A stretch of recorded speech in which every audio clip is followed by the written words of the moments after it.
quedo a vuestra disposición por si tenéis algunas preguntas. Agradecemos su participación, Monseñor Munilla. Realmente muchas gracias por estos 10 puntos, esta explicación de estos 10 puntos del decálogo. Y antes de las preguntas vamos a dar unas pequeñas indicaciones. Así es, como dijimos al inicio del evento, pedimos que todos los participantes puedan renombrarse para poder identificarlos de la mejor manera, ¿no? Ya sabe, primero nombre, apellido y entre paréntesis la ciudad desde la que están conectados, por favor. Así como ya han hecho la gran mayoría, según estoy viendo en el monitor de participantes, que ya han modificado su nombre y se han renombrado, les pedimos a los que no lo han hecho todavía que puedan renombrarse. Ya saben, es nombre, apellido y entre paréntesis la ciudad desde la que se están conectando. Muy bien, entonces por el momento estamos esperando las preguntas de nuestros participantes. Tengan la libertad de poder hacerlas, escribirlas en el chat.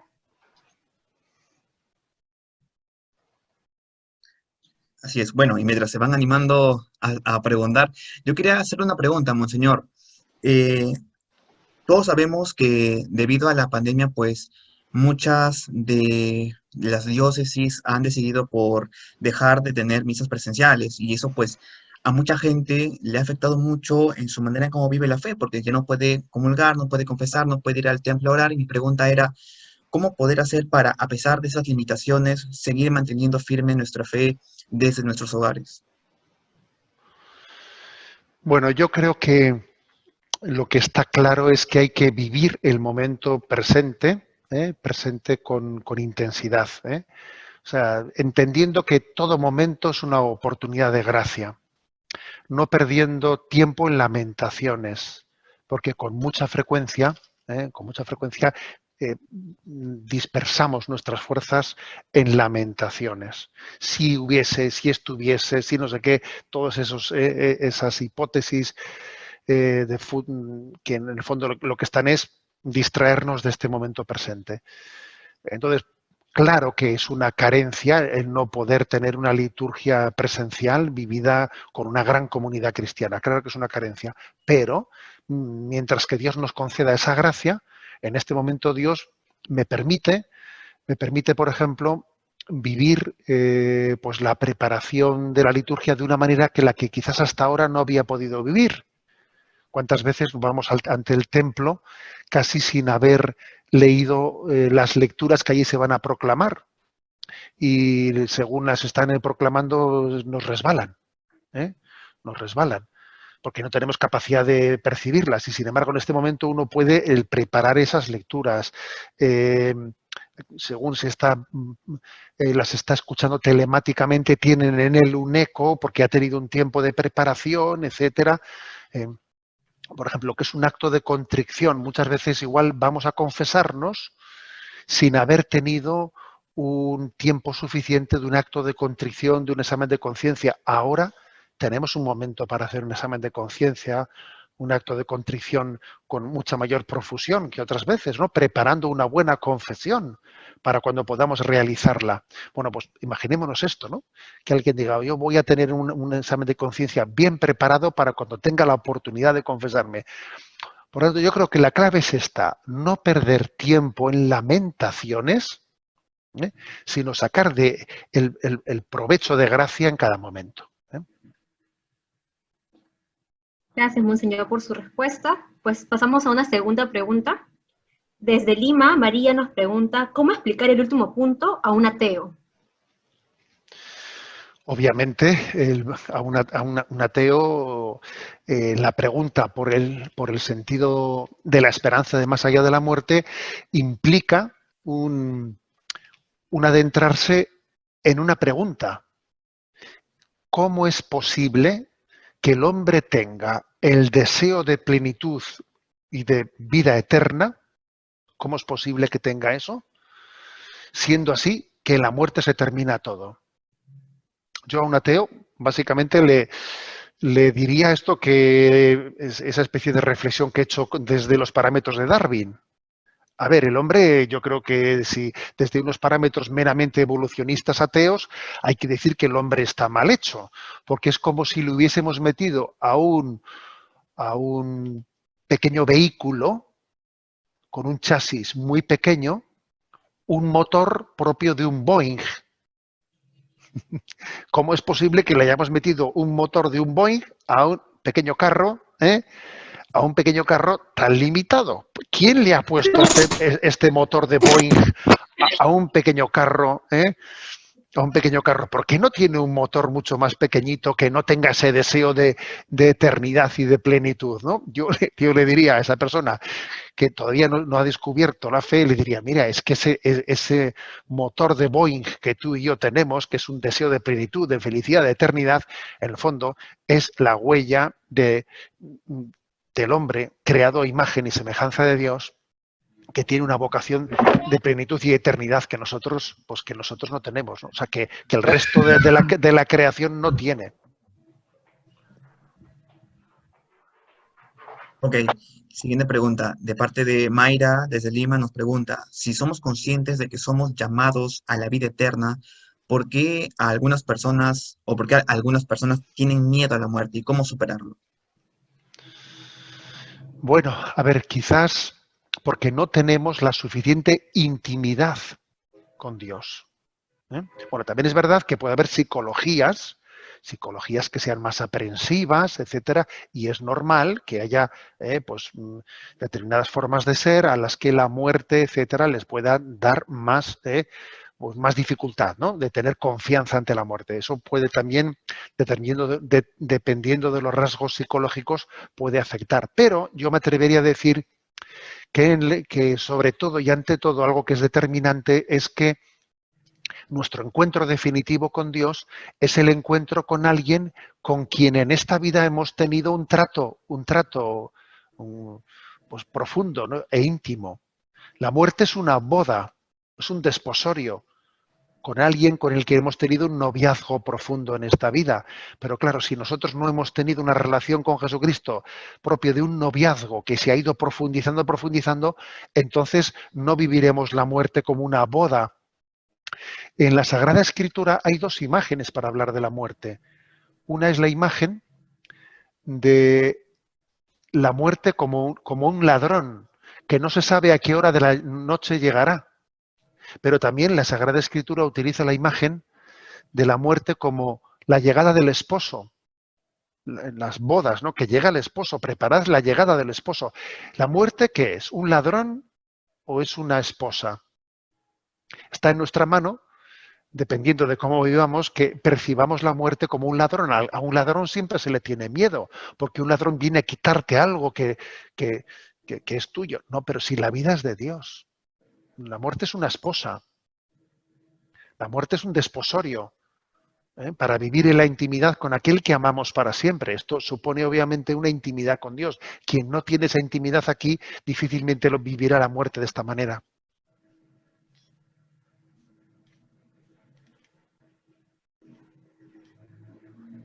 Sí, tenemos otra pregunta de parte de Carla de Lima, que nos pregunta, ¿cómo podemos ayudar a aliviar el dolor por la muerte de un familiar en esta época de pandemia?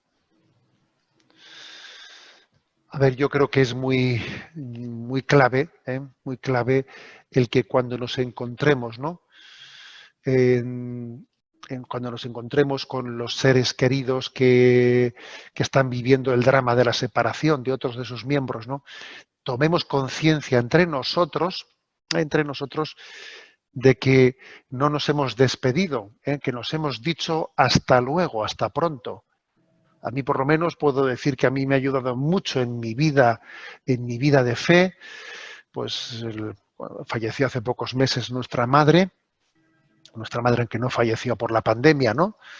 Pero falleció hace poco y a mí me dio un gran consuelo interior el saber que yo no le estaba diciendo, no le estaba despidiendo, ¿no? Le estaba diciendo hasta pronto. Es que a veces nos hemos olvidado de lo que incluso significan algunas de las expresiones que utilizamos en nuestro idioma. Nuestro idioma utiliza expresiones que son de profundo calado cristiano. Una de ellas, ¿sabéis cuál es? La expresión adiós. Adiós. Nos despedimos, ¿no? Y nos decimos adiós. A ver, ¿qué significa adiós? ¿Qué significa adiós, no? Adiós significa que nos despedimos y que vamos hacia Dios. que nos dirigimos hacia Él, ¿no? Pero es que a veces es curioso que es como cuando uno ha cogido un plátano, una banana, ¿no? Y coge y quita, pues quita el envoltorio y tira el contenido y se queda con la cáscara. Así a veces ocurre con la cultura cristiana, que nos hemos quedado con la cáscara de utilizar expresiones como si Dios quiere, hasta cuando Dios quiera, adiós, y utilizamos expresiones de este sentido, pero son una cáscara porque les hemos vaciado de contenido. Entonces creo que tenemos que consolarnos con la conciencia de que nos estamos despidiendo hasta un futuro encuentro, ¿no? Hasta un futuro encuentro que es mucho más próximo de lo que suponemos. Y sin duda alguna, cuando uno va teniendo ya muchos seres queridos en el otro lado de la orilla, yo tengo ya mis 2 padres, en el otro lado de la orilla, pues, ¿qué quieres que os diga? Pues siente también, ¿no? Pues esa llamada a esa unión definitiva, pues de una manera la siente más fuerte, la siente de una manera más fuerte y más viva, ¿no? Parece que la llamada de Dios también se hace también como más sensible, más perceptible, ¿no? También a través de ese deseo de encuentro con los seres queridos. Bueno, como siguiente pregunta tenemos de Brigitte desde Arequipa. Pregunta, las personas que se han acercado por el temor de la pandemia, ¿cómo podemos ayudarlas para que pueda crecer el amor de Dios en ellas? Las que se han alejado, perdón, ¿qué has dicho? Las que se han acercado por temor a la pandemia, ¿cómo hacer para que pueda crecer este amor en ellas, el amor de Dios? Bueno, bien, es verdad que un acercamiento por un momento de gracia puede ser inconsistente si no es debidamente acompañado. Y es verdad que uno de los riesgos que solemos tener en nuestra vida espiritual es el hecho de tener muchos vaivenes en los que no permanezcamos y no crezcamos suficientemente. A veces también dependiendo de nuestros estados anímicos, de acontecimientos que ocurran en nuestra vida, tenemos el riesgo de que nuestro acercamiento a Dios esté demasiado condicionado pues, por circunstancias externas, incluso por nuestros estados de ánimo. Bueno, yo creo que es muy importante la formación. A estas personas yo creo que les aconsejaría que aprovechen este momento de gracia para iniciar un proceso de formación. El proceso de formación, pues bueno, pues yo creo que puede tener muchos recursos, pero entre todos el catecismo es un recurso muy importante.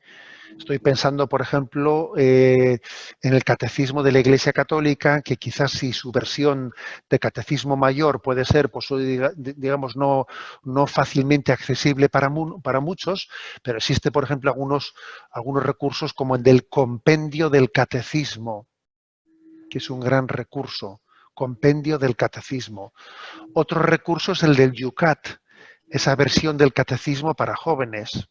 Entonces yo aconsejaría que con alguno de estos recursos, uno de estos 2 recursos, se inicien procesos formativos, porque, como digo, es insuficiente una fe que se mueve únicamente por lo emocional.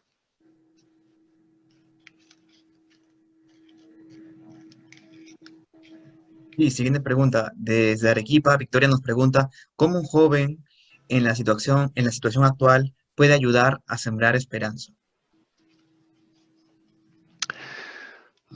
Yo creo que una manera, ¿no?, de poder realizar tal cosa es dar un testimonio de confianza, vivir en una situación como esta, con confianza, con una perspectiva de fe que a uno le permite vivir una situación dramática, pero sin perder la paz y la alegría.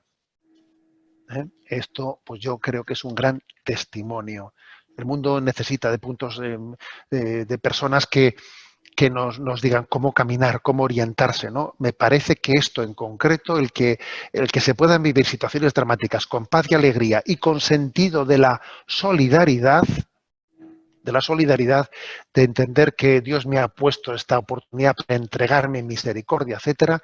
Yo creo que eso es una gran llamada, una gran oportunidad. Bueno, la siguiente pregunta está relacionada un poco a lo que mencionó último, que Lisbeth de Chiclayo nos menciona, ¿cómo les hacemos ver a los jóvenes que el mundo necesita de ellos? En esta pandemia, ¿cómo pueden salir de sí mismos?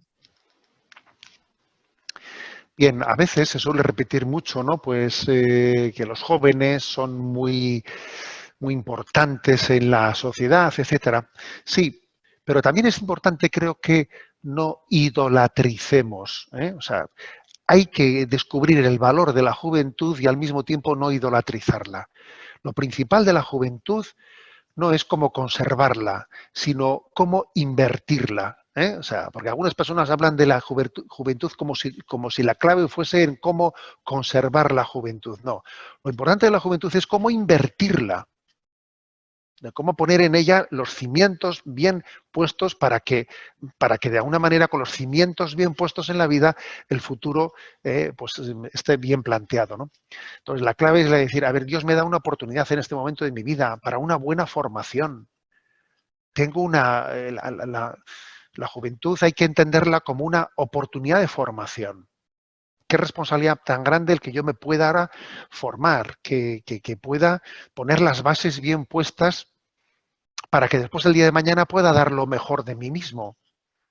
Es trasladar la parábola de los talentos del Evangelio, ¿no? Los talentos en la fase de la juventud de la vida, esa parábola en ese momento está teniendo pues una visualización muy grande, porque uno puede mal emplear los talentos, enterrar los talentos, desperdiciar los talentos, ¿no? Cuando en una etapa de su vida en la que pues, tiene una oportunidad, ¿no? Una oportunidad grande de leer, de profundizar, de compartir, de arrimarse a buenos árboles, porque también les voy a decir una cosa, que en esta vida, dependiendo a qué ambientes se junte uno, va a tener un tipo de referencias muy diferentes, con lo cual uno tiene que hacer este discernimiento. ¿Dónde tengo un buen árbol al cual arrimarme? Por ejemplo, los que están asistiendo a este encuentro, seguro que anda que no existen miles de alternativas para estar ahora mismo conectados en otro tipo de cosas en Internet en este momento. Algunas muchísimo más entretenidas desde el punto de vista frívolo de la palabra, ¿eh? Vamos, pues de las más aburridas igual será esta en la que estamos. Pero es que uno tiene que hacerse la pregunta, ¿no? La pregunta es decir, a ver, yo tengo la responsabilidad de ver a qué árbol me arrimo. ¿Dónde encuentro un ambiente que tire de mí para arriba? ¿Dónde encuentro un ambiente que a mí me dé unas referencias para ser mejor? Entonces, cada uno va siendo, o sea, ser joven, vivir la juventud con esta conciencia es ir siendo corresponsable de su futuro, ¿eh? Muy bien, siguiente pregunta. Tenemos una pregunta de Verónica de Arequipa que nos pregunta, ¿de qué manera concreta la libertad nos ayuda a vivir en comunión? A ver, creo que existen dos conceptos de libertad, ¿no? Bueno, por lo menos dos conceptos muy encontrados de libertad. Uno es el concepto de libertad como libre albedrío. Libre albedrío. ¿Qué supone? ¿Dónde está la esencia de la libertad? La esencia de la libertad está en elegir tú, en ser tú el que eliges, ¿no? Lo principal de la libertad no sería tanto qué es lo que eliges, sino que seas tú el que lo elijas sin condicionamientos externos a ti, ¿eh? Ese sería un concepto de una libertad desvinculada.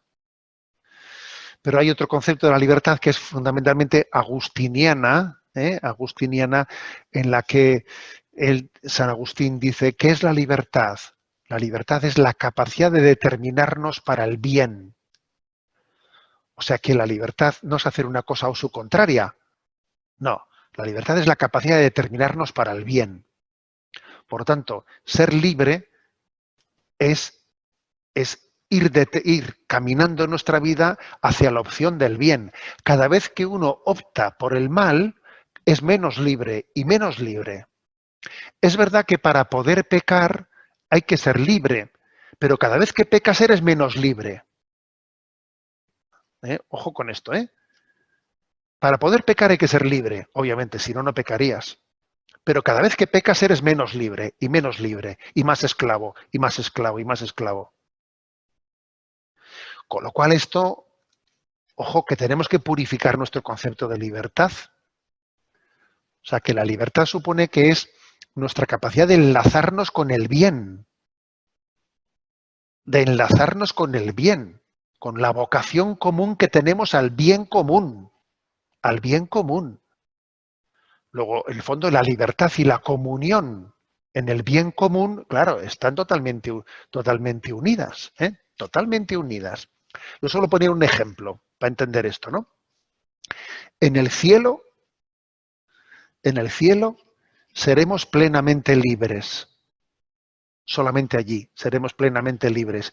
Y allí no podremos pecar, lo cual quiere decir que tenemos que matizar un poco el concepto de libertad de los que piensan que libertad es hacer una cosa o su contraria. Que no, hombre, que eso no es así. Que eso es confundir libertad con libre albedrío, que no puede ser. O sea, por eso es muy importante entender que el verdadero concepto de libertad está al servicio de la comunión y al servicio de la santidad, a la que Dios nos ha llamado a todos. Muy bien, siguiente pregunta. Tenemos una pregunta de Rocío, de Arequipa, que nos pregunta, ¿cómo poder responder en caridad a las contradicciones que se dan en este tiempo de pandemia? Es decir, donde precisamente vemos que no hay una respuesta en responsabilidad ni en fraternidad. ¿Cómo poder responder? Repite, ¿no he escuchado bien? Sí, ¿cómo poder responder en caridad a las contradicciones que vemos en este tiempo? Bueno, a ver, yo creo que hay que combinar dos, dos obras de misericordia, ¿no? Una que dice sufrir con paciencia los defectos del prójimo y otra es corregir al que yerra. Son dos obras de misericordia que hay que compaginarlas y no son de fácil compaginación, pero las dos son obras de misericordia. Sufrir con paciencia los defectos del prójimo y corregir al que yerra. ¿En qué proporción hacer una obra de misericordia a la otra? ¿Cómo equilibrarlas? Pues muchas veces depende de nuestro grado de empatía con los demás, porque es cierto que para poder tener una autoridad moral en la corrección, uno tiene que haberse ganado un poco el corazón de una persona. Entonces esto es importante. Si nosotros nuestro primer encuentro con una persona va a ser para confrontarle, para corregirle, y es la primera palabra que tenemos con ella, mal vamos mal. Yo creo que para que nuestra corrección pueda ser fructífera, será importante invertir el tiempo, el esfuerzo que sea necesario para crear unos vínculos en el que sepamos que nos queremos, que nos valoramos, y así la corrección que podamos hacer pues tenga su efecto, tenga su efecto. Cuando uno va a corregir a una persona, tiene que hacer también un juicio de discernimiento sobre si esa corrección que voy a hacer tiene previsibilidad de tener fruto o no tener fruto. Y si la previsibilidad de tener fruto pues es inexistente, pues igual no soy yo la persona adecuada para hacer esa corrección, igual tiene que ser otro, o tengo que esperar a otro momento, a otro momento. Bueno, pero como digo, eso es toda una sabiduría, es una sabiduría cómo compaginar esas dos obras de misericordia. Sufrir con paciencia los defectos del prójimo y corregir al que yerra, ¿no? Que Dios nos dé los dones del Espíritu Santo para compaginar eso. Muy bien, pues entonces antes de corregir o antes de poder dar solución a otras personas, pedir mucha luz al Espíritu Santo, ¿no? Siempre invocando, ¿no? Ven Espíritu Santo, antes de cualquier acción o cualquier consejo que podamos dar. Muy bien, la siguiente pregunta viene de Cristel de Arequipa. Nos menciona, ¿cómo podemos manifestar que la caridad cristiana no es solo un acto de solidaridad, sino de amor de Dios? Bueno, a ver, yo creo que la clave está en que a nosotros nos mueva el amor de Cristo. O sea, en que nosotros entendamos verdaderamente que la caridad, al final, es Cristo el que ama, ¿no? Es Cristo el que ama al mundo, es Cristo el que dirige una palabra al mundo y se sirve de nosotros. Por ejemplo, yo estoy dando esta charla ahora, ¿no?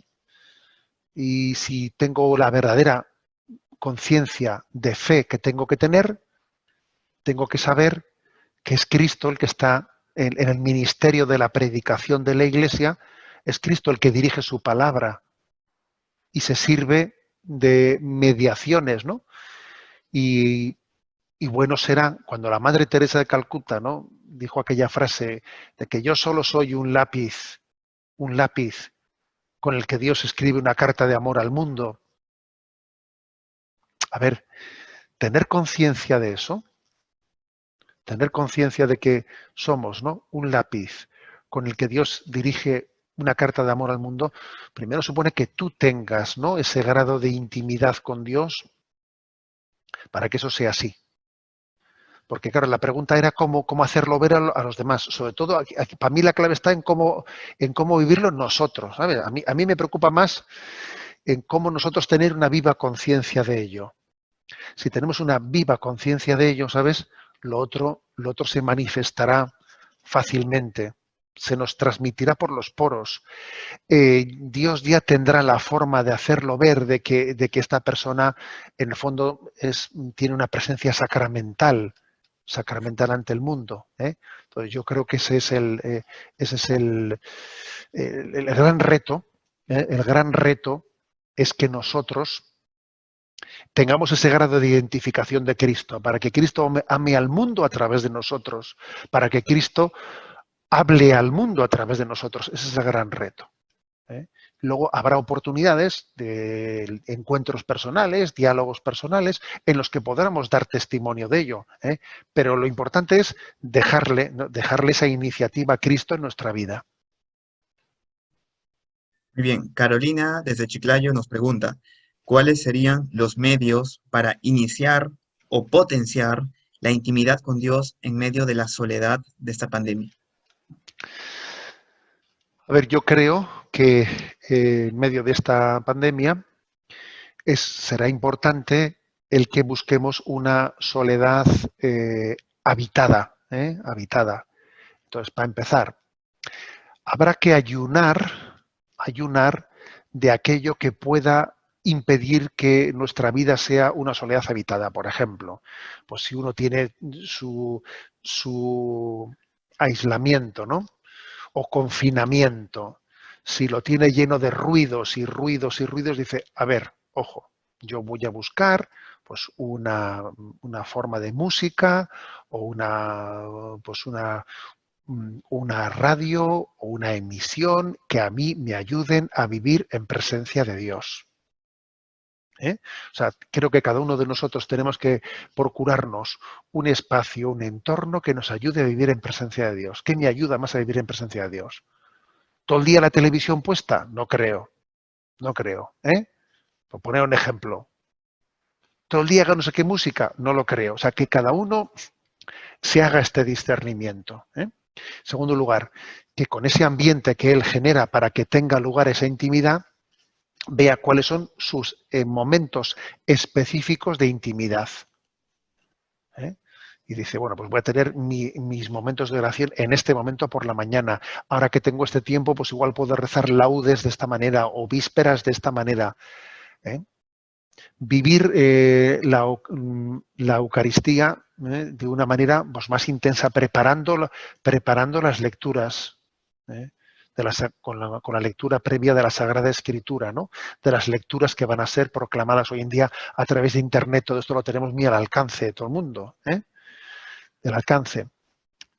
Lectura espiritual, la lectura espiritual quizás de la vida de algún santo. Las vidas de los santos calientan nuestros motores, calientan nuestro corazón, ¿eh?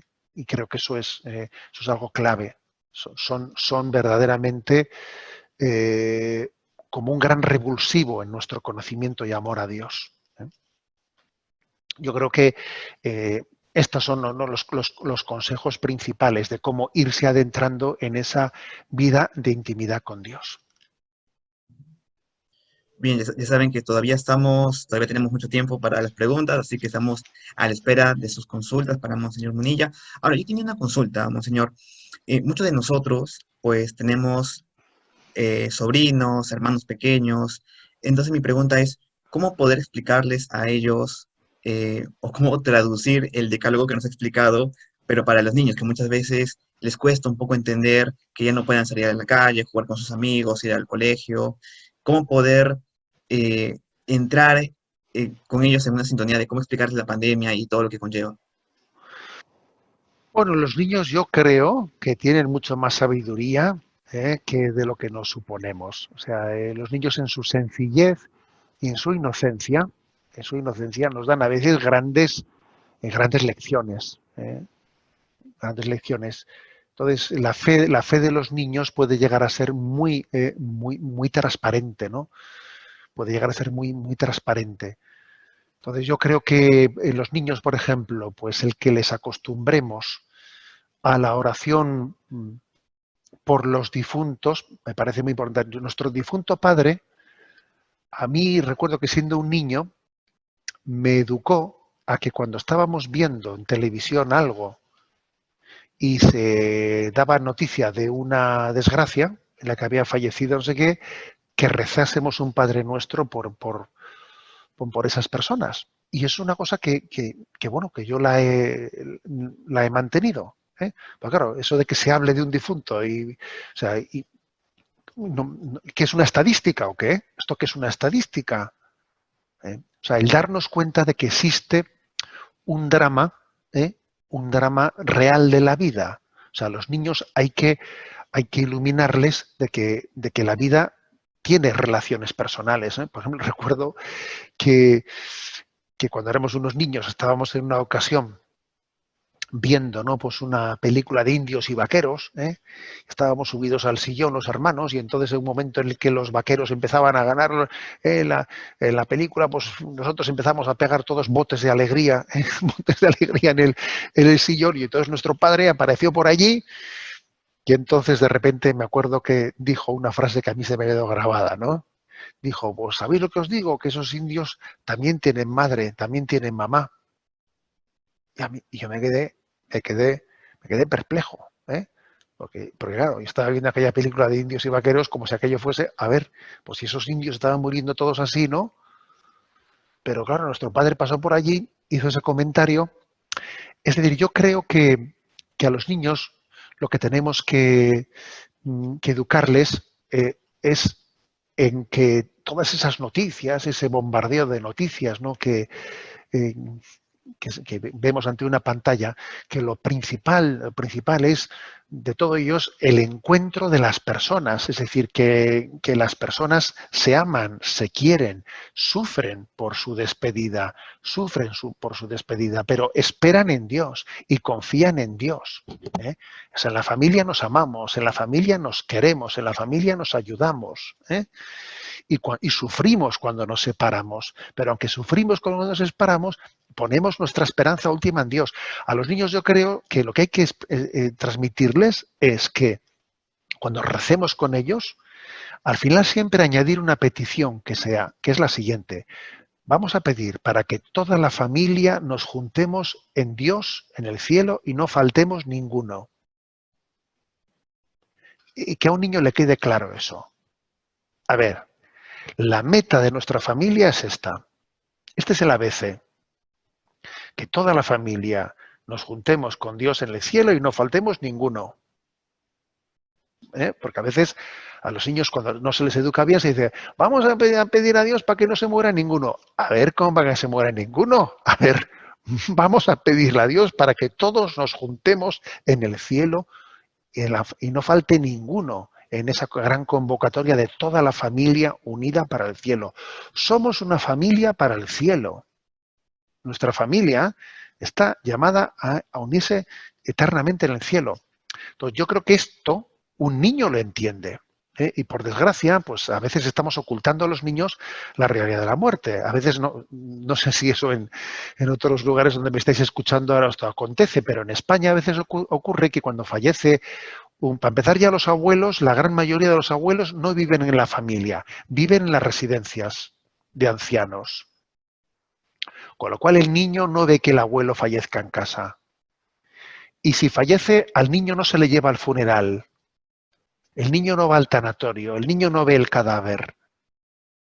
Al niño no hay que traumatizarle. En el fondo al niño se le está ocultando la verdad de la vida. El niño se dedica a ver la muerte como una película en la que la gente caen todos allí como chinches. A ver, eso no es una educación verdadera, ¿eh? Yo creo que es tan importante, por ejemplo, ¿no?, cuando fallece un ser querido, acompañarle al niño, ¿no? A darle, ¿no?, a darle esa explicación de fe, ¿eh? De fe. Es un momento tan importante en la vida de un niño que a veces los mayores pretendemos ahorrarle al niño ese sufrimiento por nuestra falta de fe y de certeza interior. Es la falta de certeza del adulto la que le lleva a cometer el error de pretenderle al niño ahorrarle de esa gran lección de la vida. Esa gran lección de la vida, ¿no? Entonces, bueno, pues yo creo que esto pues es así. O sea, los niños tienen una sabiduría muy superior, ¿no?, a la que podemos pensar, ¿no?, pensar los adultos. Claro, tratar de hablar con mucha transparencia a los niños, ¿no? Sí, Transparencia y sencillez, ¿no?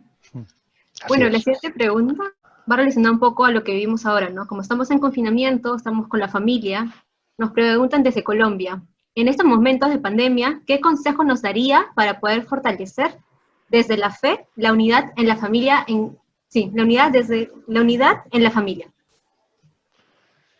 Bueno, como ya he comentado antes, sin duda alguna en las familias se está dando en estos momentos situaciones muy contradictorias, ¿eh?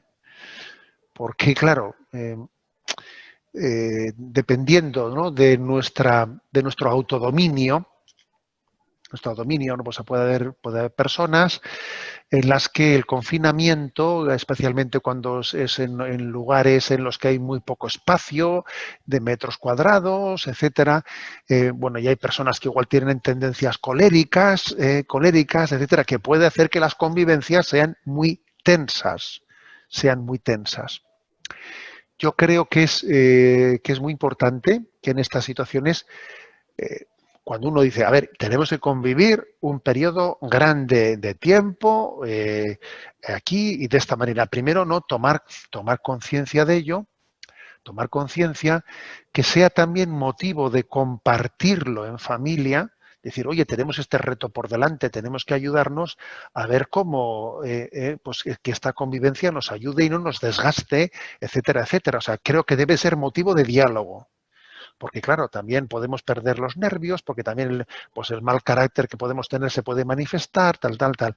O sea, a veces las dificultades expresadas son ya dificultades en buena medida encauzadas. Encauzadas. Hay que saber encauzar las cosas. Bueno, eso por una parte. También creo que es muy importante el saber pedir perdón. Se crece mucho en la vida espiritual cuando uno pide perdón. Cuando uno pierde los nervios y después sabe pedir perdón. Y además, cuanto antes se pida perdón, mejor. Pero si uno tiene un orgullo que hace que ese orgullo le hace que pasen 2 horas hasta que pida perdón, mejor que sean 2 horas que en 3, ¿eh?